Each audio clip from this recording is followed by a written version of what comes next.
Exhibition దగ్గర ఒకటి చిన్న గొడవ జరిగితే ఆ చిన్న గొడవని భూతద్దంలో చూపిస్తూ డబ్బులు అడిగారు ఎమ్మెల్యే మనుషులు అని చెప్పేసి చూపిస్తూ దాన్ని దుష్ప్రచారం జరిగింది. ఒక చిన్న గురువు అనే తెలుగుదేశం కార్యకర్త అక్కడ ఉంటే టికెట్ ఇష్యూలో ఏదో గొడవ జరిగినప్పుడు మా కార్యకర్తలకు ఫోన్ చేస్తే అక్కడికి వెళ్ళారు. అక్కడ మా కార్యకర్తలను కొట్టారు, బ్లడ్ వచ్చే విధంగా కొట్టారు. దానికి సంబంధించిన ఎమ్మెల్సీగానే అయింది. హాస్పిటల్లో ఎమ్మెల్సీ చేయించారు. దాని తర్వాత వీడియోగాని అబ్జర్వ్ చేయొచ్చు.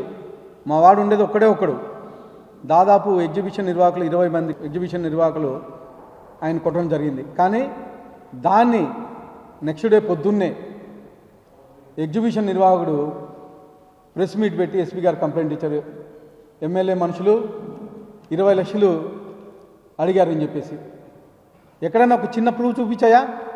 గత సంవత్సరంలో 10 లక్షలు అంట, ఈ సంవత్సరంలో 10 లక్షలు అంట.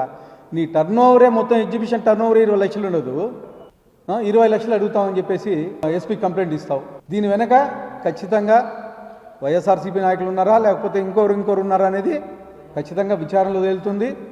నేను కానీ కంప్లైంట్ ఇవ్వడం జరిగింది.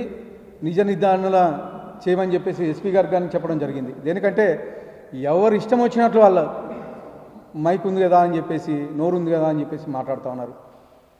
చిన్న గొడవ ఎగ్జిబిషన్ దగ్గర ఆయన చెప్తున్నాడు. గత సంవత్సరం 10 లక్షలు అడిగాడు, మళ్ళీ ఈ సంవత్సరం 10 లక్షలు. గత సంవత్సరం 10 లక్షలు ఇవ్వకపోతే ఈరోజు నీకు ఎగ్జిబిషన్ పర్మిషన్స్ ఎట్లా వచ్చాయి? ఒక మిత్రుడు తీసుకొచ్చి నా దగ్గరికి, అన్న ఏదో జరిగిపోయింది, పార్టీకి పని చేస్తా ఉన్నాడు, పని చేయించుకుంటున్నాము, మీరు పని చేయించుకోండి, పార్టీకి లాయల్గా చేస్తాడంట అని చెప్తే, నాకు ఎలక్షన్స్లో కానీ పని చేయలే. ఆయన గెలిచిన 2 మంత్స్ తర్వాత వచ్చాడు. 2 మంత్స్ తర్వాత వచ్చి ఎగ్జిబిషన్ పర్మిషన్స్ ఇస్తే ఆ రోజు కానీ పర్మిషన్ నేనే ఇప్పించాను. అన్న చేసుకుంటాను, కష్టపడతాను, పార్టీ లైన్లో ఉంటానంటే. మొన్న కానీ ఒక మీడియా మిత్రుడు తీసుకొచ్చి, అన్న పార్టీలో కష్టపడతాడంట, పార్టీ లైన్లో ఉంటాడని చెప్పేసి అడిగితే ఆ రోజు కానీ పర్మిషన్స్ నేనే ఇప్పించాను. దగ్గరుండి పంచాయతీ సెక్రటరీకి, ఫైర్ వాళ్ళకి అందరికి ఫోన్ చేసి నేనే ఇప్పించాను. అలాంటి వాడిని పట్టుకొని ఎమ్మెల్యే డబ్బులు డిమాండ్ చేశారని చెప్పేసి అడుగుతూ ఉన్నాడు. దీని వెనక ఖచ్చితంగా రాజకీయ నిరుద్యోగులు ఉన్నారు.